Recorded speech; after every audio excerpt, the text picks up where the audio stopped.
Police खातं कधी कामाला येतं? आता तर आहेच, पण पोलीस खातं किती जीवाहुतार होतं. एक PSI तिथं त्या पॅशन मध्ये येऊन त्या अतिरेक्यांच्या गोळीबार करत होते. ऍक्च्युली सलाम केला पाहिजे त्या PSI ला. समोर जीव घेत दहशतवादीत ना, त्यांना बायका नाही, त्यांना पोरं नाही, त्यांना जीव नाही. पाय का ज्यावेळेस देशावर संकट येतं त्यावेळेस पोलीस खातं धावून येतं, लक्षात असू. आणि तिथनं पांगापांगी झाली. त्या ठिकाणी काही दहशतवादी मॅडम कामा हॉस्पिटलमध्ये गेले, काही ताजमध्ये गेले. त्या ताजमध्ये दुसरे पोलीस अधिकारी गेले, त्यांचं नाव विश्वास नांगरे पाटील. ऐका, ज्या त्या बाजल्यावर गेले त्यांना पक्क माहित होतं आता ह्या खोलीत अतिरेकी आहेत. त्यांनी मदत मागवली खात्याला, पण मदत पोहोचू शकले नाही. त्यांचं एकच म्हणणं होतं, त्या खोलीवर रॉकेट टाका, तिथं सगळे अतिरेकी एकदम खात्मा होतोय, विषय संपतोय तिथला. पण त्यांचं युद्ध चालू असताना या ठिकाणी काय घडले, ते अतिरेकी मॅडम कामा हॉस्पिटलमध्ये दंगा घालत होते. त्या ठिकाणी सदानंद दाते म्हणून पोलीस अधिकारी होते. ऐका, त्यांनी हँडग्राईड टाकलं, त्यांच्या अंगामध्ये छेरे घुसले. 6 महिने मृत्यूशी झुंजत होते. मी पोलीस खात्याचं का सांगतोय, त्यांना आपण किती सुरक्षितता हमी दिली पाहिजे.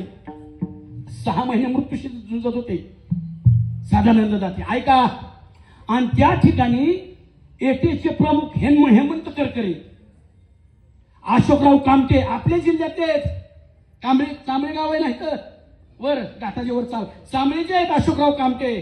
ऐका, आणि तेवढ्याच ताकदीचा दुसरा पोलीस अधिकारी विजय साळसकर. त्यांनी चिलकट त्यांची ती काय म्हणायचं त्याला जॅकेट, बुलेट प्रूफ जॅकेट घातल्यात. तिथं CCTV फुटेजमध्ये दिसतंय. आणि कामा हॉस्पिटलकडे पोहोचत असताना तिथं दहशतवादी लपून बसले होते. आणि तिथं पोलीसची कॉलेज गेल्या तिथं त्यांच्यावर हल्ला केला. आणि एका झटक्यात आपले सिंहासारखे 3 पोलीस अधिकारी एका झटक्यात गेले. एका झटक्यात 30 पोलिसांची कॉलेज घेतली. ऐका, 30 पोलिसांची कॉलेज घेतली आणि मंत्रालयाची दिशेने निघाली. तिथे गेल्यानंतर मंत्रालयाच्या समोर गेले आणि पोलीस कॉलेज व्हॅन पंक्चर झाली गाडी. त्या ठिकाणी ते उतरले, पण माग पोलीस अधिकारी अरुण जाधव म्हणून त्यांच्या दोन्ही खांद्यात गोळ्या लागल्या होत्या.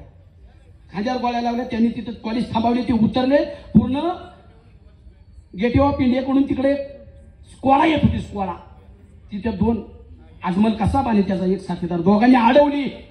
त्यात फेकून दिलं त्या चालवणाऱ्या गाडीतनं मारून.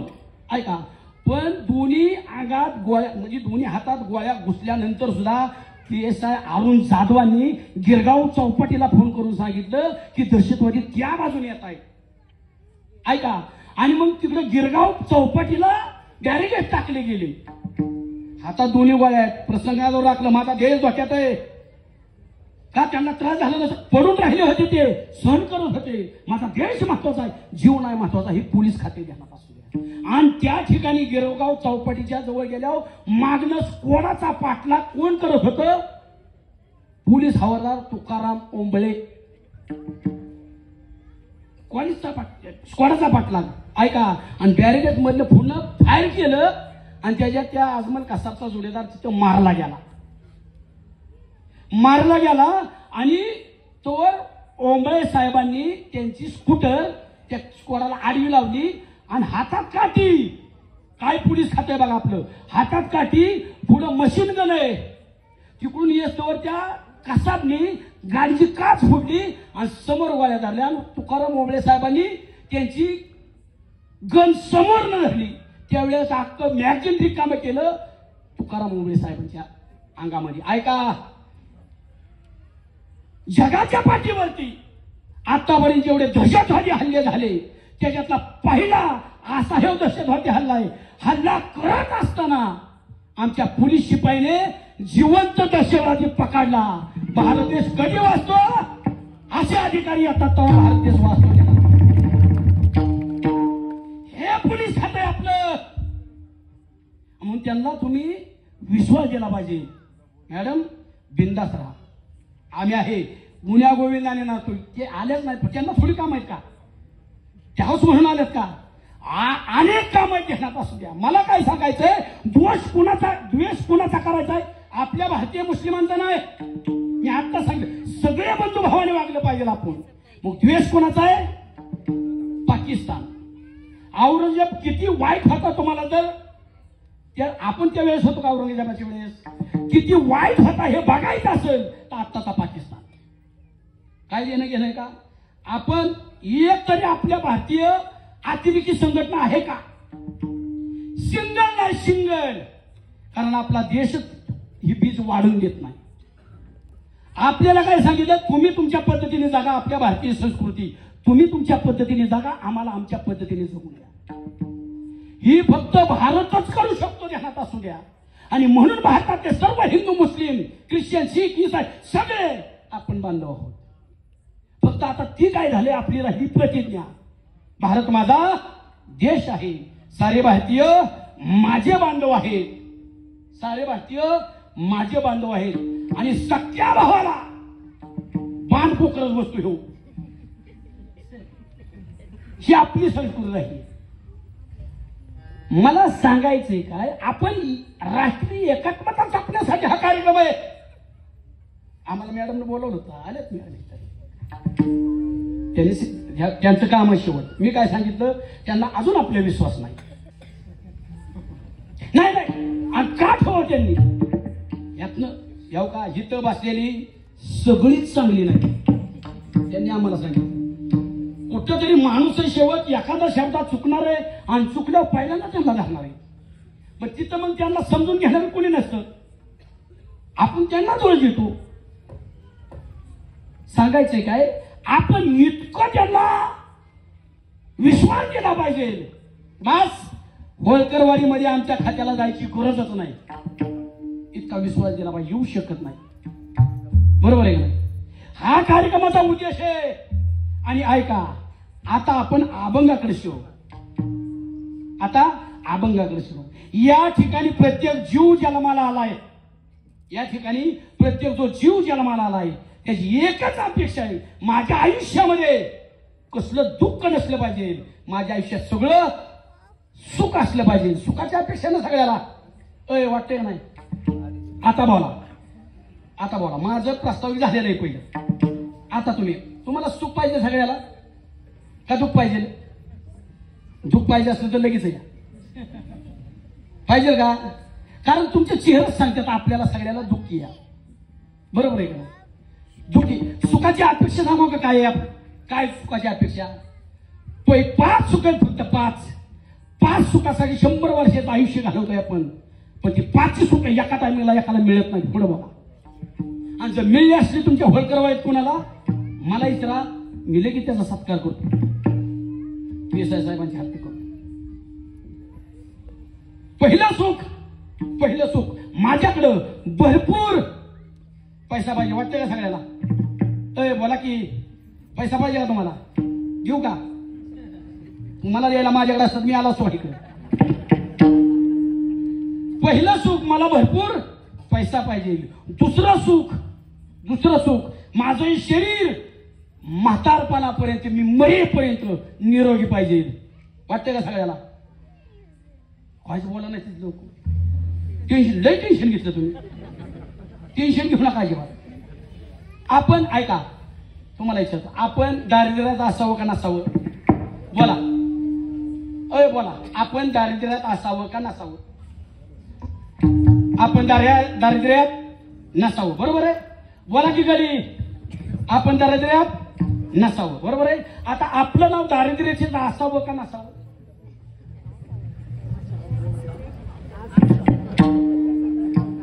म्हणजे आपण दारिद्र्यात नसावं, पण माझं नाव दारिद्र्याचे असावं. काय भामटी लोक आहे. माझं शरीर निरोगी पाहिजे, बरोबर आहे? दुसरं सुख. तिसरं सुख, मला प्रेम करणारी बायको मिळाली पाहिजे. हसलं घरी, बरोबर आहे ना? प्रेम करणारी मिळाली पाहिजे. तिसरं सुख, नुसतं प्रेम करणार नाही, गोड बोलणारी मिळाली पाहिजे. बरोबर आहे का? बरोबर आहे का? म्हणजे प्रेम करायला वेगळी, गोड बोलायला अशा 2 नाही का? एकीतच 2 गुण, बरोबर आहे? 4 सुख झाली. आणि 5वं सुख, माझी मुलं माझ्याच ऐकण्यात पाहिजेत. बरोबर वाटतंय का सगळ्यांना? वाटतंय का? वाटतंय का? वाटतंय सगळ्यांना? माझी मुलं माझ्याच ऐकण्यात पाहिजेत. आता ही पाची सुख एका टायमिंगला होळकरवाडीत एक जणाला मिळेल, त्याने हातवर करा, त्या सत्कार करून गेला. करा की नाही कोणाला मिळूच शकत नाहीत. कारण आहे का, एखादा म्हणाल महाराज माझ्याकडे लय पैसा आहे, लय पैसा आहे, पैसा नाही, पण डॉक्टरने त्याला सांगितले तुला जागायचं असेल तर फक्त मिठा मिठाच्या वारणाचं पाणी आणि ज्वारीची भाकरी खा तर जगतील. म्हणजे पैसा दिला, हे काढून घेतलं. बरोबर आहे, हे मजबूत आहे, काही खाल्लं तरी पचतोय, खायला पैसाच नाही, संपला विषय. बरोबर आहे, पैसा भरपूर आहे, शरीर मजबूत आहे, बायकोच प्रेम करा. मी तुम्हाला विचारतो, देश घर पाडले बाबा ही लोक, सगळ्या पुरुषांना विचारतो, सगळ्या पुरुषांना, तुम्ही ऐकू नका, तुम्ही ऐकू नका. ज्याला ज्याला संसारात 100% चांगली बायको मिळाली, 99% म्हणत नाही, खरंच ज्याला प्रामाणिकपणे ज्याला 100% चांगली बायको मिळाली त्याने हात वर करा, त्याचा इथं सत्कार करतो, मोठा हार आणा. वा है ना, बसा खाली, बसा, आपण सगळं करू.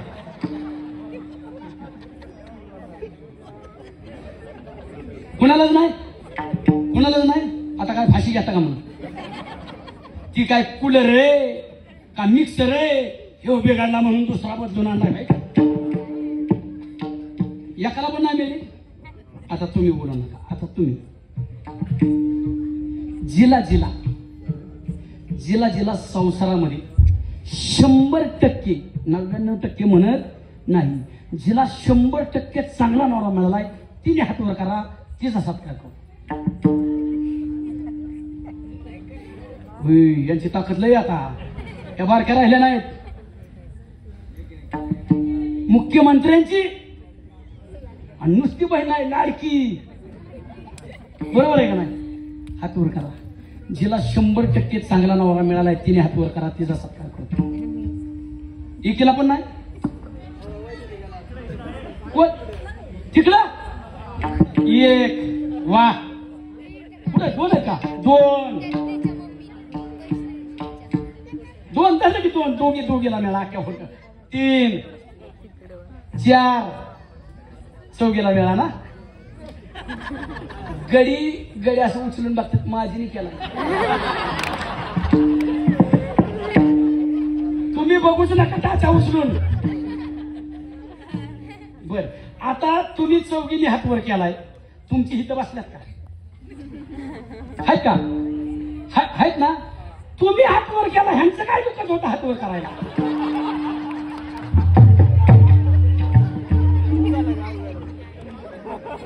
तुम्ही हातवर केला, ह्यांचं काय दुखत होतं हात करायला? आता हिथं भांडत बसू नका, घरी घरी हिथं नको दे. ऐका, पोलीस खातं आलं एक तर हिथं भांडणं लागल्या, परत महाराजामुळे पिटली भांडणं. ऐका, बरोबर आहे, बरोबर आहे. सुखाची अपेक्षा, ऐका, कोणी म्हणायचंच नाही मी लय सुखी संसारात. ऐका, नवरा बायकोची रोजच भांडणं व्हायची. ऐका, नवीन नवीन बहिणीने लगेच हातवर केला, माझं लय चांगलंय, माझं लय चांगलंय. ऐका, नवरा बायकोची रोजच भांडणं. आणि नवरा म्हणला, अरे गाड्यासारखा गडी, काय म्हणला, गाड्यासारखा गडी, आणि मला तू बायकांची काम करायला होती. भाजीपाला मंडईमध्ये मी जाऊन आणायचा, मी दळणाच्या पेक्षा मी आणायच्या. गाड्यासारखा गडी, माझी चौकात मित्र बसलेले असते ती, चौकात माझे मित्र बसलेले असते ती, आणि ती म्हणतात हे बायकोच ऐकतो, हे बैल आहे माझ्या वाटत्या ती, मी गाड्यासारखा गडी दळणाच्या पेक्षा मी आणायच्या. बायको म्हणजे गाड्याला गिळायला लागत नाही, पुण्या आणायच्या, आणावं लागत्याल. तो काय म्हणला, मला रोज तुझ्यावर वार घालायचा नाही. आता शिक आपल्या संसाराला 2-4 वर्ष झाले, ती रोज भांडण होण्यापेक्षा मी असा निर्णय घेतलाय, माझ्या जवळचा मित्र वकील आहे. कोण आहे? वकील आहे. मी उद्या त्याच्याकडे सकाळी सकाळी जाणार, आणि तुला काय, तुला सोडचिठ्ठी, बस म्हणलं आपल्याला संसारच करायचा नाही. बायको म्हणते जा. त्याला वाटलं थांबे म्हणत. बायको म्हणजे तुझा मित्र वकील आहे ना, तू जाण फक्त मला सोड चिठी दे, मी पुढचं काय ते मी बघते. दुसऱ्या दिवशी लवकर उठलं, सकाळचं लवकर उठलं, चांगली कपडे घातली आणि कुठे गेलं वकिलाकडे. पण ज्या स्पीडने वकिलाकडे गेले त्या स्पीडने माघारी आलं आणि बायकोला म्हणला दाण्याची पिशवी दे, दाण्याची पिशवी. हा दोन्ही दे, ज्वारीचं पण दे, गव्हाचं पण दे. ती म्हणजे का रे सोडची तिथे गेला ना वकिलाकडे, का माघारी आला? ती म्हणला काय सांगू, कसं सांगून, कुठल्या तोंडाने सांगू, तू तरी फक्त मला दाळानं आणायला होती, वकील स्वतः भांडी घासत होता.